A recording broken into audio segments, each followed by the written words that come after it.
satellite notes for RIB, Dog Night Out, Shepherds of Alaska. Flooded batteries can be drained from satellite above. I can drain those flooded batteries. You gotta have AGM. It's absorbed glass mat. Absorbent's harder to get. You can get with a ray gun maybe. If you got a good shot with the satellite. Weird things with that character. Coppex actually can't be busted for certain reasons. That's why they have to trank him and put him in his underwear and take him to Alaska. Then the FBI has to release him. The math stuff works so well, it looks totally like Shep, even with fingerprints. Math idea didn't work, even though they know it's what he did.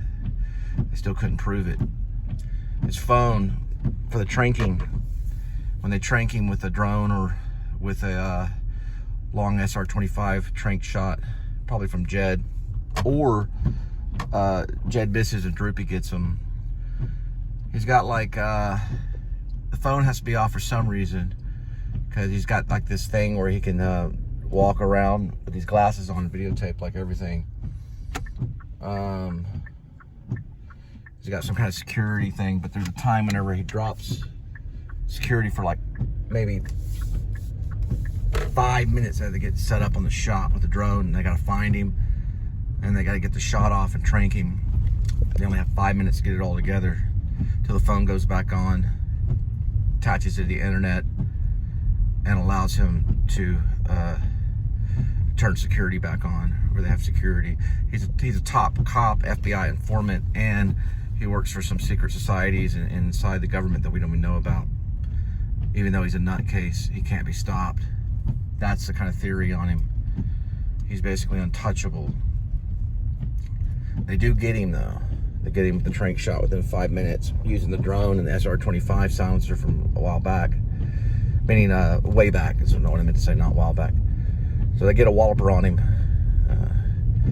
And then all of a sudden he has no guns and they have no guns, and they're in Alaska with and he's in his underwear as he's waking up. I do a little walloper on him a little bit, and they drop him off at 7-Eleven handcuffed to a gas line. That's when Sean Penn's character, who's working with the RIB, show up. They investigate everything, and then they return him back to Fort Worth. Thought I had an ending, boys. Sorry. All right. Another night of delivery. We're going to head back to see Kitty and Linda. So he gets back to Fort Worth, and he has to check on all his little thingies. Only thing is that since Shep disappeared, he can't be Shep anymore. He's got to find someone else to get a death mask and then make up one of his masks. It's a really weird mask. It like fits really tight on his skin, but it blows up a little bit and changes due to some kind of computer program. It's got like computer parts and stuff inside of it. It's very Mission Impossible. So like air comes in it and it moves around with his face. It looks completely real, especially from a camera. It's real expensive and hard to get a hold of. He got it like from some secret agency. So he can actually morph and look almost exactly like anybody. But the only way he's got to do is he's got to do a death mask of that person. So he has to find another, probably just another beat cop would do fine, because he needs those interceptors to get around. And he is bad. He's bad. Here comes Danny Boy the Cowboy. I'm Danny Boy the Cowboy. Tabitha the cat made me do it. That's why he does that to the Sean Penn's character, is the FBI working with RIB. Sean Penn tells him, shut up. Well, actually, that sounded like Brad Pitt, right? Sean Penn said, shut up. I don't know. I have to work on my Sean Penn. Anyway, so they get him, but they got to return him. It's a catch and release thing. It keeps on going until a Mark Wahlberg Departed style ending. Not a rat though, instead of a cat. So just the rat, instead of rat run by, you got a cat run by. Kind of like today at, what's that place called? It's called the North Side Stockyards, Fort Worth, Texas. There's a cat shot running across a beam. Almost exactly like the rat shot. No, it's a cat. Anyway. Could be a squirrel, could be a cat. We'll have to find out. But it runs across this little thing. And that'd be ripping off The Departed, which ain't good.